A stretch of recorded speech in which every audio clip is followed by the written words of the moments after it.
Fala galera, o Mengão venceu mais uma no Brasileirão, e a galera do Seleção Sport TV já está comentando tudo. Vamos conferir o que eles disseram e dar aquela reagida marota. Já deixa o like, se inscreve no canal e bora pro vídeo. Vamos para o baile do líder. Fortaleza hoje talvez não seja parâmetro, né? O Vasco, por exemplo, que é consenso aqui, é um time cheio de problemas, pegou o Fortaleza em casa e passou o carro. O Vasco parecia o City contra o Fortaleza. Mas vamos falar das duas coisas, a fragilidade do Fortaleza e a qualidade do Flamengo, que fez contra o Fortaleza aquilo que não conseguiu fazer contra o Tátira no meio da semana. Um time também fraco, ele teve dificuldade ontem, pegou o Fortaleza no Maracanã, já peço que a gente rode os melhores momentos, sem mais delongas, e passou o carro, né? Acelerou e fez 5-0 diante da sua torcida, e assim, com lances bonitos, jogando bem e assumindo a liderança do campeonato. Eu sei que assim, a fragilidade do Fortaleza assusta, mas o Flamengo não tem nada a ver com isso e aproveitou. Aliás, é o time das goleadas no campeonato, né? 6-0 no Juventude, 4-0 no Corinthians, 5-0 no Fortaleza, chega a 24 gols, o melhor ataque da competição. Olha o passe do Ortiz. É passe de, como o Júnior disse, né, na transmissão, passe de camisa 10, né? O Léo Ortiz, para mim, é disparado o melhor zagueiro do futebol brasileiro e já há mais de uma temporada. Agora, eu acho que o Flamengo de ontem... Olha o espaço, cara. Olha como o Fortaleza era presa fácil. E aí você pega um Gerson, com a qualidade no passe que tem, com aquele espaço, sem nenhuma pressão, jogadores de velocidade para fazer infiltração, assim, foi um completo baile. Agora, acho que diferente do que foi o jogo contra o Tátira, onde o Felipe Luiz bateu muito na tecla da questão do aproveitamento na frente do gol, mas eu acho que ontem o Flamengo foi além disso. Eu acho que não foi só o aproveitamento nas finalizações, que foi melhor, o gol do garoto do Everton, aí a batida também muito bem feita da entrada da área. Eu acho que não foi só o aproveitamento na frente do gol, não. Eu acho que o Flamengo, como conjunto, como a triangulação, troca de passes, movimentação muito intensa dos jogadores de frente, eu acho que o Flamengo foi melhor como um todo. Porque fica parecendo que contra o Tátira o Flamengo fez uma grande partida e só faltou a bola entrar. E não foi isso que faltou contra o Tátira. Faltou muito além do que só a questão da finalização. Porque quase que a bola do Tátira entrou. É isso. Ontem não. Ontem foi o Flamengo completo. E essa fome de fez um, fez dois, fez três, não parou. Substituiu, entrou as alterações, o time mantinha a mesma intensidade, a mesma rotação, a mesma movimentação. Cara, o Flamengo fez 5, a gente está vendo os melhores momentos, poderia ter feito 6, 7, assim, tranquilamente. Então, a questão do Flamengo é essa, que o Flamengo aplica uma goleada contra o Juventude. Até o Michael ontem guardou um golaço, o cruzamento do Varela, que é um jogador também que a gente vai olhar. Até o Michael, hein, Pedro Moreno? Porque é um jogador que costuma ser criticado pela torcida. A chapada que ele dá ontem entrou muito bem no jogo. Michael, Bruno Henrique foi bem ontem também. O Varela, o Varela é um jogador também muito criticado pela torcida do Flamengo. Tá jogando bem como lateral, às vezes que entra como volante. Acho que já passou essa fase da crítica ao Varela, né? Não sei não. Hoje o Varela tá jogando mais do que hoje. Não, é isso que eu tô falando. Hoje. Mas é um jogador que você pega toda a passagem do Varela pelo Flamengo. Sim, tô falando é um jogador hoje. que vira e mexe, a torcida torce o nariz. Na era Felipe Luiz, o Varela se transformou e hoje tá muito bom. Inclusive, quando precisa, joga improvisado do outro lado. Exato, inclusive ou de meia. Na lateral esquerda. Inclusive o GE trouxe a informação no sábado de que nessa semana deve ser renovado o contrato com o Varela. Já contei aqui algumas vezes, mas ninguém assiste sempre o programa, conto de novo. No começo do ano, o Boto e o Felipe Luiz chamaram o Varela para conversar e avisaram o Varela que queriam renovar o contrato com ele. O jogador se surpreendeu, falou, mas vocês gostam de mim? Sou tão criticado. É isso. Não, a gente adora, comissão técnica, né? E a gente vai dar muita força para você. E está acontecendo exatamente isso. Jogando de lateral direito, de esquerda, no meio. Hoje, o Wesley perdeu a posição para o Varela. Eu achei ele um jogador fundamental. O Wesley é um jogador de seleção brasileira hoje. Eu acho que hoje ele é banco do Varela no Flamengo. Acho não. Ele virou banco do Varela. Já avisou que a linha de defesa dele inteira... É banco? Danilo é banco, Danilo é banco, o Wesley é banco. Não, mas o Varela é um jogador fundamental. Eu já achava isso. Eu tenho alguns amigos que são bem críticos ao Varela também. O Flamengo são bastante críticos. Eu falava, gente, mas ele é muito útil. Porque se precisa, ele joga de improvisado na outra lateral, ele joga de mim, mas quem faz tudo não faz nada. Pelo contrário, eu acho que ele ajuda muito. Porque você pega um elenco que é um bom elenco e você tem um jogador versátil que pode jogar em 3 funções...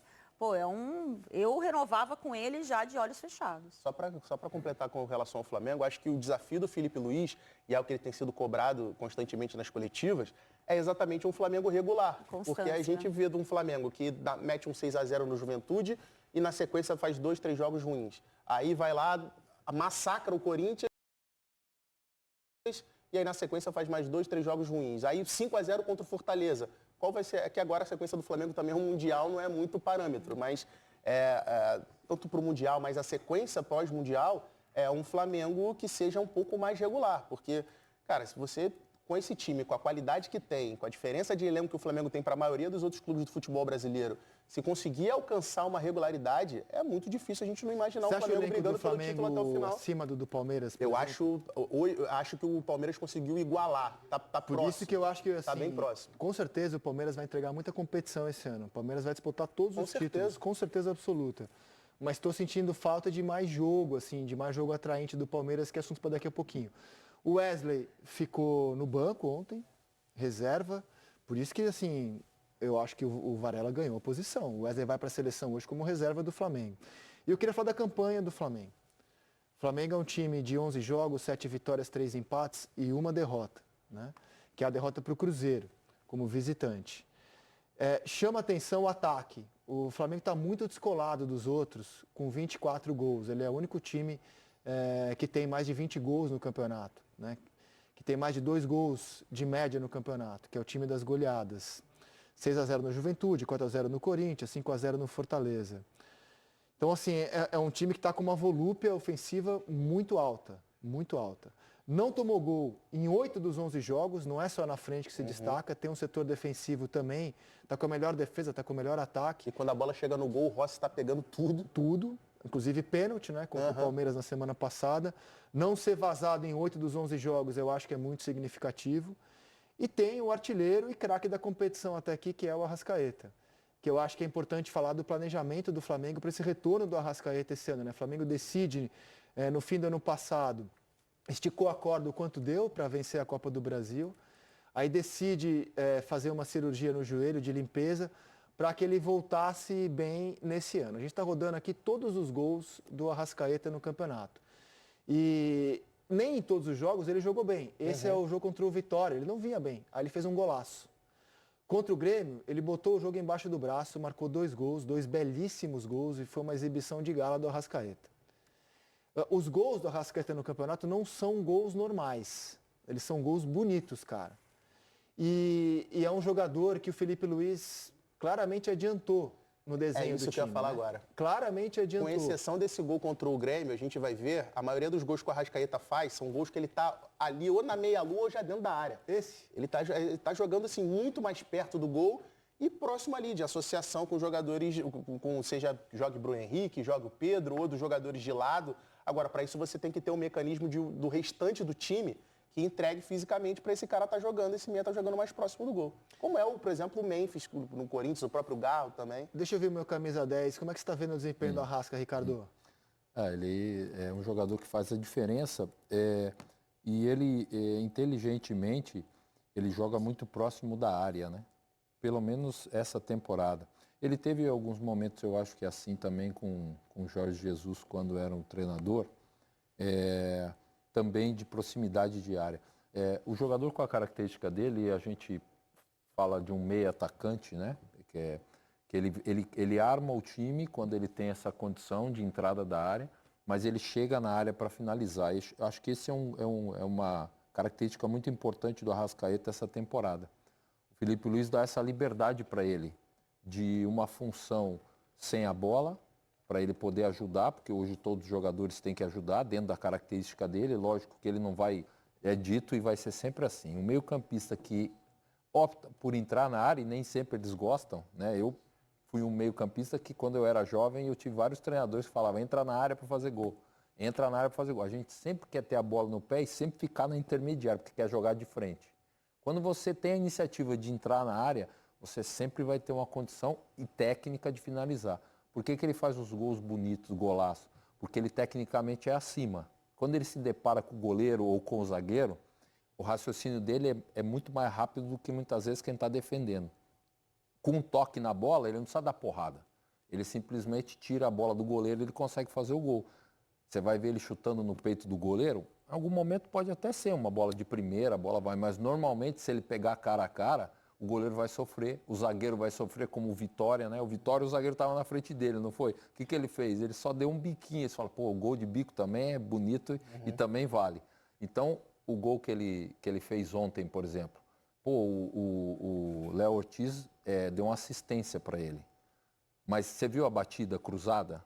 Se é outro jogador que não tem a condição técnica, ou chuta no peito do goleiro, ou quer bater do lado onde o goleiro, vamos dizer assim, pode defender, que é o lado esquerdo. A partir do momento que você bate a bola cruzada, a reação do goleiro é mais difícil para qualquer goleiro. Então, assim, a diferença técnica dele e essa postura de posicionamento faz com que ele hoje seja o artilheiro do campeonato, o jogador de destaque que faz a diferença, né? Se você deixar ele no jogo do Corinthians, por exemplo, os volantes do Corinthians demoraram 30 minutos, 40 para perceber que ele estava jogando sozinho na intermediária. Foi o tempo que precisou para fazer os gols e para fazer a diferença no jogo. Ricardinho falou desse meia que circula a bola, aparece na área para finalizar, né? Saudades. Agora... Só uma coisa importante, desculpa, Não, Pedro, não. só para pegar esse raciocínio em relação ao Arrascaeta, eu acho que o Felipe Luiz foi muito feliz, porque a gente fala, na ausência do Pedro, né, a gente fala de algumas... como é que vai resolver, né? Porque quando ele saiu lesionado, era então o melhor 9 do futebol brasileiro.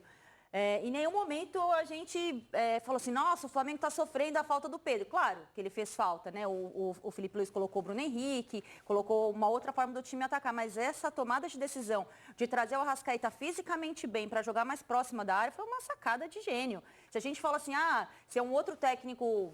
A gente elogia o Felipe Luiz toda semana, mas se é um outro técnico, caramba, o técnico estrangeiro, nossa, revolucionou a forma do Arrascaeta jogar. Porque ele estruturou muito bem a marcação do meio-campo com os volantes, seja o Everton Araújo, o Pulgar, o Gerson, né, que segue mais uma temporada muito boa. E a movimentação dos jogadores de lado. Então, o Arrascaeta ele não tem aquela necessidade de voltar recompondo toda hora. Então, ele se desgasta muito menos. Quando o Flamengo recupera a bola, que é muito rápido, na intermediária do campo de defesa, ele já está bem posicionado próximo da área para finalização ou para servir um companheiro. Ele tem jogado com muita liberdade. E quando ele não tem liberdade, ele encontra espaço, né? Ele é um jogador que encontra espaço. Fisicamente, ele está sobrando, então ele está marcando o gol de semana sim, semana também. E assim, falando ainda sobre essa questão da mudança de posicionamento do Arrascaeta, a gente está vendo aí a análise tática, como que ele se posiciona muito bem entre os dois zagueiros e o passe do Léo Ortiz, que é fantástico. Mas aí a gente vai ter que enaltecer também, mais uma vez, a qualidade que é o elenco do Flamengo. Porque você abrir mão do seu camisa 10 como meio armador para jogar mais na frente, o Felipe Luiz só consegue fazer isso porque os jogadores que ele tem no meio campo, na verdade, são armadores. Você pensa o Gerson jogando, olhando o jogo de frente, é um armador. De La Cruz, quando está à disposição, é um armador. O Léo Ortiz é um armador. O Pulgar tem uma qualidade do passe absurda. Então, assim, ele pode colocar o camisa 10 dele mais perto do gol, porque ele tem vários outros, entre aspas, camisas 10, que se pega essa bola no meio campo, tem capacidade de conseguir armar o jogo. Se você for olhar elenco e equipes espalhadas pelo futebol brasileiro, não é todo mundo que tem esse privilégio de poder pegar, vou pegar o meu meia, camisa 10 aqui, vou botar ele jogando mais perto do gol ali, porque eu tenho outros jogadores por trás para poder armar o jogo para mim. Não é todo mundo que tem consegue. Dificuldade. Ele tenta fazer isso com o Richard Rios, mas ele não consegue, porque o Martins Não é não exatamente consegue a acelerar, não consegue. Ontem a gente estava debatendo no fechamento sobre o Pedro. Será que o Pedro, no momento, está disputando posição com o Bruno Henrique? Porque o Pedro ficou no banco ontem. Fiquei com essa pulga atrás da orelha e a gente levantou aqui no Seleção os últimos 5 jogos do Flamengo, para ver como foi. E é difícil estabelecer se o Pedro perdeu a posição, se o Bruno Henrique é o titular. Os últimos 5 jogos contra o Botafogo, os dois jogaram juntos, né? Aí o Pedro saiu aos 16 do segundo, junto com o Bruno Henrique, naquele empate de 0-0, em que o Botafogo, na nossa opinião aqui do Seleção à época, jogou melhor. Aí veio a partida contra o Botafogo da Paraíba, Copa do Brasil. O Pedro jogou os 90 minutos. O Bruno Henrique não jogou essa partida. Contra o Palmeiras, jogo grande, né? O Pedro, banco.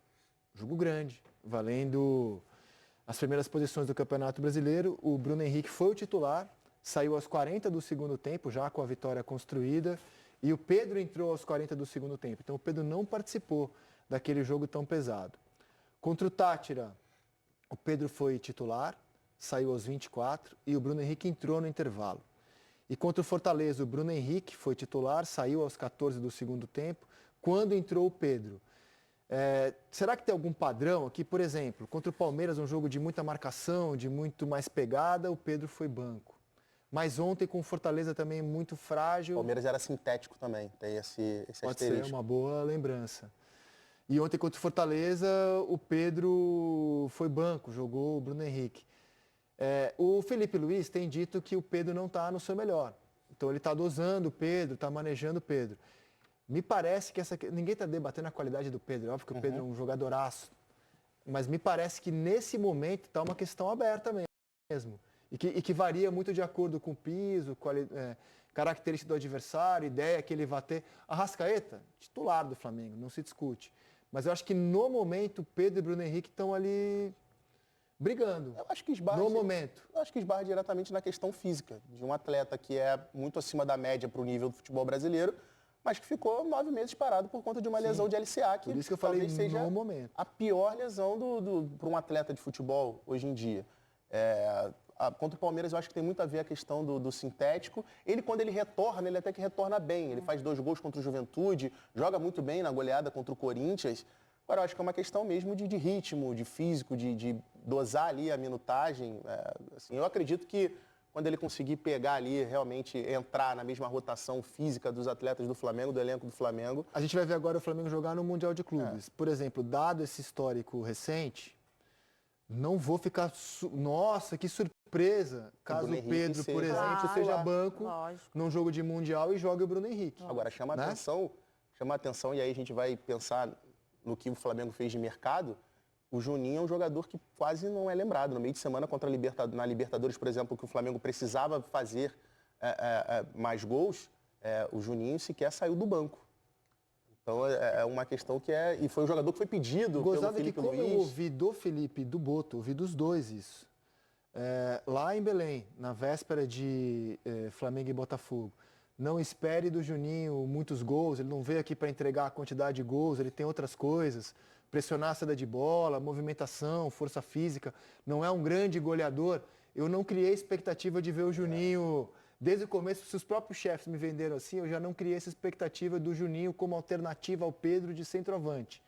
Mas assim, é uma coisa pessoal, eu não criei essa expectativa. Quem criou está frustrado. Mas quando a gente comenta que o Flamengo tem um elenco de qualidade, tem mesmo, eu acho que serve para todas essas situações que a gente está discutindo, né? O jogador, e acontece dessa oscilação do momento, quando ele baixa um pouquinho a sua condição, automaticamente ele dá espaço para outros, né? Se você tem qualidade no elenco, tem outros que estão esperando a oportunidade. Pode estar acontecendo isso com o Juninho nesse momento. Ele vinha sendo utilizado, de repente, alguns jogadores passaram à frente dele nesse momento pela questão de rendimento e opção. Com relação ao Pedro, eu acho que todas essas questões cabem. Pode ser o piso, a questão dele física de retorno de 9 meses, né? Mas tem também essa questão do que o treinador quer em relação à característica para determinado jogo. Por exemplo, vou dar um exemplo, você ter Pedro e Arrascaeta para pressionar a saída de bola do adversário. Talvez você ganha com a bola, mas dependendo do adversário, se você quer fazer isso, talvez você não tenha, né? Porque você tem um Arrascaeta posicionado que vai te entregar muito com a bola. Só dá para ter um que vai ser meio café com leite na marcação, vai ser o Arrascaeta nesse momento. Se você coloca o Bruno Henrique, que é um jogador mais rápido, né? De uma mudança de direção mais rápida, ele pode te entregar isso de pressionar o adversário no campo de ataque. Ah, mas eu quero um cara de área, o finalizador. Você vai ter o Pedro, que é um cara de área e de altíssimo nível que vai. Então, assim, quando você tem elenco de qualidade, você sabe usar as peças que você tem, em algum momento um vai ficar de fora, né? E aí você tem que saber interpretar o tá de fora. Não é porque ele é reserva ou ele é pior do que aquele, não. É porque naquele momento do jogo eu preciso utilizar. Se o time te oferece essa condição. Acontece isso muito, sabe, na seleção, não digo brasileira, mas seleção do mundo todo. O cara tem um elenco e você vai ver agora o Ancelotti, como ele vai montar o time dele. A gente não sabe qual vai ser o time, mas com certeza em algum momento você vai ver que, cara, ele vai entender primeiro a característica dos jogadores que ele tem e vai procurar colocar isso. O Felipe Luiz é um privilegiado, ele tem um leque de opções de característica e velocidade. Ele está usando isso, por isso que em alguns momentos o Pedro fica fora, mesmo sendo como centroavante, né? Agora a gente tem o Caio Jorge nesse momento buscando aí o espaço e sendo artilheiro. Mas mesmo para mim, o Pedro sendo um dos principais jogadores do futebol A gente brasileiro. viu tantas vezes o Romário dizer que ele não jogava, ele estava lá para fazer gol. Então, assim, na minha ideia, a tradução assim, eu não tô lá para marcar, eu tô lá para ficar livre, solto, quando a bola chegar, eu faço o meu. Será que caiu o último bastião, assim, a última posição do futebol em que a pessoa não precisa mais marcar? Porque eu olho os centroavantes hoje, pô, o Dembélé no PSG se mata de marcar. O Lautaro na Inter se mata de marcar. Eu pego os principais centroavantes do mundo hoje, os caras, marcam que nem uns leões, Nas cara. devidas proporções, a Copa do Mundo do Gabriel Jesus de 2018 foi muito afetado por isso, Verdade. porque ele tinha uma responsabilidade imensa de marcar ao lado do Daniel Alves. Verdade. No final das contas, ele não estava na área para finalizar. E quando ele chegava na área, ele estava extenuado. Eu acho que é um dos pontos aí da dificuldade que ele teve, jovem, numa Copa do Mundo, vestir a 9 da camisa da seleção brasileira. Questões técnicas à parte, eu acho que foi muito por conta dessa decisão, ele ser esse assistente do Daniel Alves de voltar fechando espaço. Se a gente for pegar, por exemplo, uma das principais equipes do futebol mundial hoje, o Barcelona, tem um camisa 9 que é o Lewandowski, que não é exatamente um jogador de velocidade, de pressão. Acho que tudo depende do contexto do modelo de jogo. É claro, o futebol muda, as posições evoluem. A gente está falando do atacante que precisa marcar, mas a gente também vai lembrar do goleiro que precisa sair jogando com o pé. Então, assim, uma mudança do sinal dos tempos. Mas dificilmente um centroavante hoje, o Leva tem muita qualidade, né? Sim, Mais pra exato. classe. Dificilmente um Não, centroavante hoje se cria se ele não pressionar a saída de bola. Porque você né? está jogando com um jogador a menos na linha. Dificilmente. E ao mesmo tempo que dificilmente você jogar com uma linha de defesa que o zagueiro não sabe sair jogando. Verdade. Volante, É do seu fundamental brucutu. os zagueiros ter Verdade. passe hoje, fundamental. Ó, o Flamengo teve 10 jogadores convocados, incluindo a seleção de base. Mas por que seleção de base? Porque tem jogador da seleção de base que vai jogar o Mundial, que está inscrito no Mundial. Então o Flamengo teve convocado Wesley, Danilo, Léo Ortiz, Alexandre e Gerson. Para sub-20, o João Vitor e o Matheus Gonçalves. O Matheus Gonçalves está inscrito no Mundial. Para a seleção uruguaia, Arrascaeta e Varela, e o Plata convocado para o Equador. Isso aí deu até confusão, né? Exato, porque o Flamengo acusa a seleção equatoriana de ter feito um procedimento no Plata sem autorização do clube. Está dando o que falar esse tema. Certamente vai ser assunto para ao longo da semana, quando o Brasil encara o Equador. Então, assim, são 10 jogadores chamados. E podia ter mais, hein, gente? Cabia mais. O Pedro, por exemplo, é um selecionável, que a gente... Cabia mais. É isso aí. O Flamengo precisava dessa vitória para conseguir a liderança do campeonato. Jogando no Maracanã, o time deu um baile e mostrou força. Conseguimos os 3 pontos. O jogo foi no Maracanã e o Flamengo venceu por 5-0, com gols de Arrascaeta, Everton Araújo, Mixael e 2 do Luiz Araújo para o rubro-negro. Com esse resultado, o Flamengo se mantém firme na briga pelo título do Brasileirão 2025. O Luiz Araújo jogou muito, marcou 2 gols e vem provando que. E um jogador muito importante para o Flamengo, Mixael, entrou e deixou o dele. Importante demais ter opções no banco que resolvem. Agora, o Arrascaeta e nosso craque, camisa 10. Everton Araújo vem aproveitando as oportunidades no time titular e fazendo bons jogos, todo o time jogou bem, por isso foi um show no Maracanã contra o Fortaleza. Os comentaristas do Seleção destacaram a importância da vitória para o Flamengo e a necessidade de manter a consistência. Concordo plenamente. E com essa goleada, o time vai com moral para jogar o Super Mundial. E aí, o que vocês acharam do jogo? Concordam com a análise do Seleção Sport TV? Deixem nos comentários. Não esquece de curtir o vídeo, se inscrever no canal e ativar o sininho para não perder nenhuma novidade. Até a próxima!